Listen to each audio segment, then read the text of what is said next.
Welcome back to Reds Fusion LFC. Liverpool fans, this is breaking news you don't want to miss. The first January transfer is done. Arne Slot gets a massive boost, and behind the scenes, Camavinga contact has set tongues wagging. Florian Wirtz's reaction said everything, while a shocking 96th minute Hugo Ekitike moment summed up the unpredictable reality Liverpool are facing right now. What does this mean for the Reds' January plans? Is this just the beginning of a huge transfer window? Stay tuned, smash that like button, and subscribe to Reds Fusion LFC for the latest Liverpool breaking news, transfers, and real fan reactions. You'll never walk alone. First January transfer completed as Arne Slot receives a boost. Liverpool are facing a crisis in defense and are short up front as Arne Slot ponders moves in the January transfer window. The January transfer window is officially open, and Liverpool could be set for a busy month in the market. Despite a hefty outlay in the summer on the likes of Alexander Isak and Florian Wirtz, Arne Slot could swoop for a fresh face if the right deal presents itself.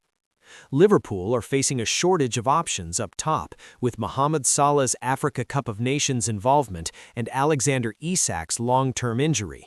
Calls for the Reds to dip into the market have only intensified after injuries to Giovanni Leone and Joe Gomez have also left Liverpool thin at the back. Liverpool have now been given a boost should they decide to move once again for Mark Guehi after a summer move collapsed, while the club have confirmed their first transfer of the winter window. Mirror Football takes a look at the latest news coming out of Anfield. Mark Guehi boost. Crystal Palace head coach Oliver Glasner has admitted he doesn't know if Guehi will remain at the club during the January transfer window. The Reds were mere minutes away from signing the England centre-back on transfer deadline day in September, only for the deal to fall through at the last second. The Reds agreed a $35 million fee with Palace, and Guehi even took part in a medical. The 25-year-old defender is out of contract at the end of the 2025-26 season and will not sign a new deal with the Eagles. While there's been little movement of Liverpool coming back in for Guehi so far, Glasner has admitted he doesn't know what will happen with his captain this month, giving the Reds a boost that a move could materialize. Speaking about Guehi's future, Glasner said, "You will ask me all these questions again and again and again. I need to find one answer. I will always tell you the same, as long as I don't know anything else. Because believe me, if I knew something, I would tell you. So I don't know what's going on. I don't know what will happen with Mark Guehi, I don't know what will happen with new players, and I don't know what will happen with JP, Jean-Philippe Mateta. I don't know anything." Virgil van Dijk and Ibrahima Konate are Liverpool's only fit centre-back options as it stands. Joe Gomez is sidelined with injury, while summer signing Giovanni Leone has been ruled out for the season with an ACL injury. First transfer confirmed. James Norris has made a permanent move to Shelbourne. The 22-year-old defender has been on loan with the League of Ireland Premier Division side since February. The switch sees Norris end his long association with his boyhood side. The Liverpool-born star joined the club's academy at under-9s level. He ascended through the ranks to make 2 appearances for the first team. His debut came in December 2019 at the age of 16 when he was a substitute in the 5-0 Carabao Cup quarter-final defeat at Aston Villa. He became the 4th youngest player in Liverpool's history at the time. Norris's second and final appearance for Liverpool's first team came in January 2022 when he came on in injury time in the 4-1 FA Cup third-round win at home to Shrewsbury Town. A club spokesperson said, "Everyone at Liverpool FC wishes James the best of luck for the future." Several young stars from Liverpool's academy could now be considered for loan moves this month, with the likes of Trent Kone-Doherty, Reece Williams, Kieran Morrison, and Calvin Ramsey all possible departures. Liverpool transfer news as first signing close amid Eduardo Camavinga contact. The January transfer window is now open, and Liverpool may well be among the sides looking to get some business done over the next few weeks. Although Arne Slot's side went big with their spending during the summer, injuries are beginning to take their toll. And with the likes of Alexander Isak and Joe Gomez out, the Reds may have to dip back into the market in order to maintain their top 4 hopes this season. There has been no shortage of rumors leading up to the opening of the window, and reports are now suggesting that Liverpool is closing in on its first signing of the window. Here is the Liverpool.com verdict on the transfer gossip to emerge around the Reds today. Joel Ordonez, Club Brugge. Liverpool is close to wrapping up the signing of Joel Ordonez from Club Brugge, according to Bola VIP. It suggested that negotiations have intensified and that the centre-back is close to making the move to Anfield this month. The report also goes into detail about the deal he'll supposedly sign, which would see him earning close to $4 million a year, nearly triple his current salary at Club Brugge. Inter Milan is said to be the only potential obstacle to Liverpool wrapping up the transfer, with Chelsea having already pulled out of the race. Whether Enzo Maresca's firing will change that remains to be seen. Eduardo Camavinga, Real Madrid.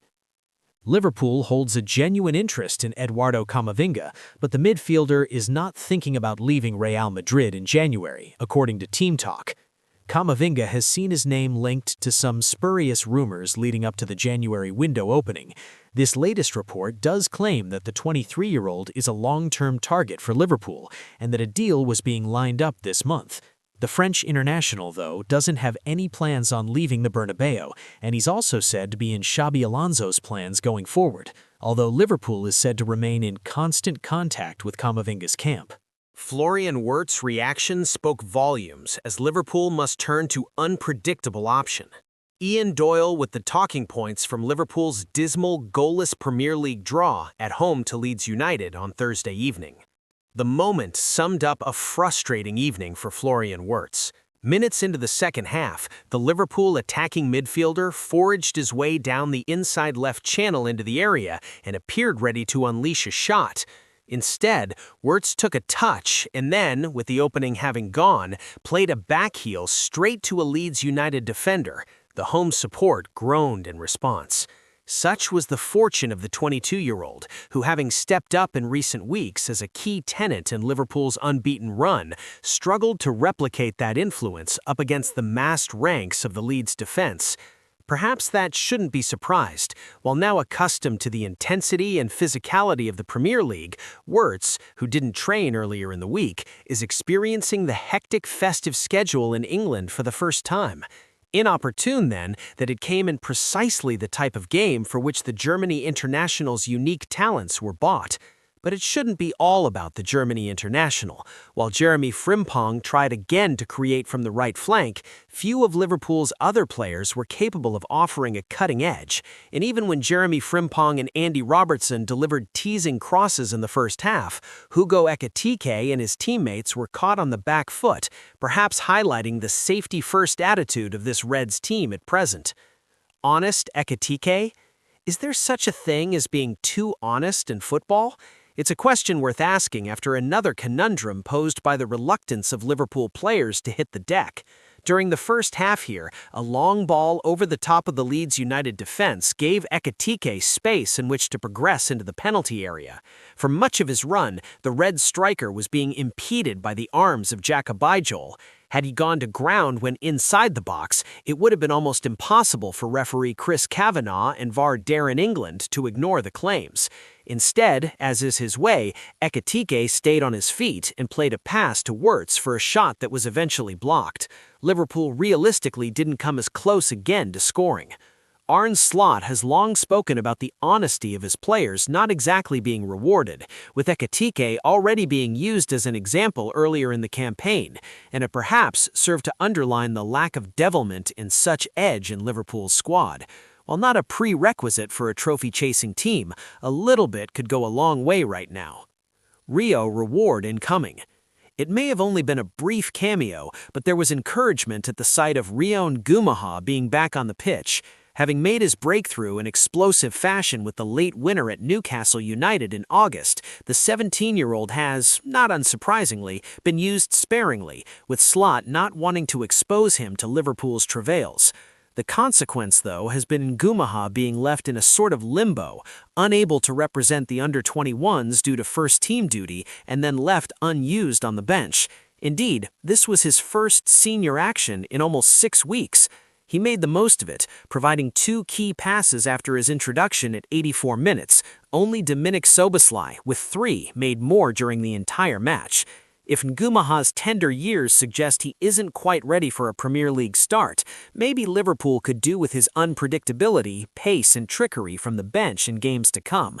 And the FA Cup third-round home tie against Barnsley on Monday week seems ideal for the teenager to be given an extended run-out. What Hugo Ekitike did in 96th minute summed Liverpool up as sobering thought emerges. The Paul Gorst verdict from Anfield as Liverpool are forced to settle for a frustrating 0-0 draw at home to Leeds United in the Premier League. The bare statistics of this one will say Liverpool were able to extend an unbeaten run to 8 games, but like the 3-3 draw with the same opponents just a few weeks ago, this goalless affair with Leeds United will feel like a defeat.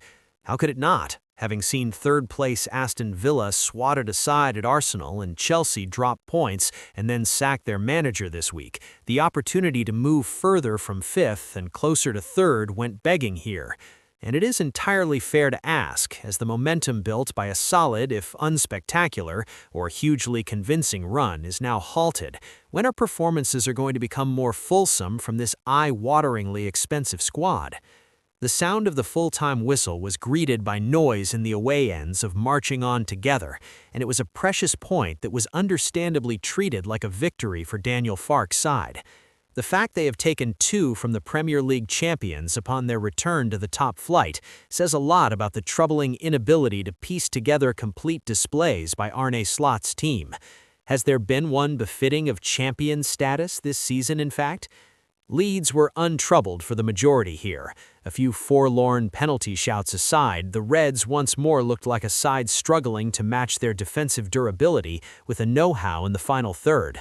And with Alexander Isak out for the foreseeable, Mohamed Salah at the Africa Cup of Nations, and a returning Cody Gakpo nowhere the levels of last season, it has to be a huge concern for Slot that he is without genuine match winners now. Hugo Ekitike has had a fine start to Liverpool life, but if the France international endures an off day, there is little help, it seems. 17-year-old Rio Nguema and the unfancied Federico Chiesa were sent on to help here, but Lucas Perry was not overextended in the Leeds goal, and with 2 huge trips to London to come now at Fulham and league leaders Arsenal, a decent December could be undermined in the Reds' efforts to secure at least a top 4 spot. A largely incident-free first half saw Liverpool dominate, but they lacked the necessary guile at the key point of attacks. Jeremy Frimpong, restored to a wide forward position with Connor Bradley behind him, was the host's most threatening player, with his blistering pace causing problems for Farke's side. Ekitike spurned the best opportunity when he somehow headed backwards from Frimpong's cross inside the 6-yard box, hitting Leeds goalkeeper Perry in the head in the process, with the goal gaping. It was sort of highlight Ekitike won't want to see again, but there have been very few of those since his move from Eintracht Frankfurt in the summer, in full fairness. Frimpong then gave another example of his searing speed later in the half, when the diminutive Dutchman left Pascal Struijk for dead, only to see his inviting cutback surprisingly miscontrolled by Florian Wirtz, who conceded a foul in his efforts to atone. It was that kind of game. Wirtz tired as the game wore on, and it was no surprise to see him replaced by Gakpo in the second half. The impetus that was evident in the opening 20 minutes had evaporated by that point, and the players were unable to rise above the concerns on the terraces as the groans and the moans grew louder. Their complaints were justified. In home games this season against Nottingham Forest, Sunderland, Wolves, and now Leeds, the champions have generated just 4 of what Opta define as big chances in total. Tightening up has clearly come at a cost in the final third, and the entertainment levels have plummeted. It's difficult now, even as the second half of the term gets underway, to accurately articulate or define what Liverpool's style is. For all the money spent reshaping a title-winning squad, that has to fall on head coach Slot. The Reds mustered just 1 shot on target in the second period, which came from Dominik Szoboszlai's long-range effort, and the side of Ekitike, the only striker available for Slot, wide on the right attempting to find the room to cross in the 96th minute for everyone else waiting, summed it up. Too often, the number 22 moves away from the sort of areas where striker feast, and it is an aspect of his game he needs to study as he gets set to lead the line for the coming months. But while 0-0 draw is hardly terminal for Champions League ambitions, perhaps the most worrying aspect of all is the idea that Liverpool are way past their worst period of the campaign, and this is actually just their level for now. It is a sobering thought for those beginning dry January at least.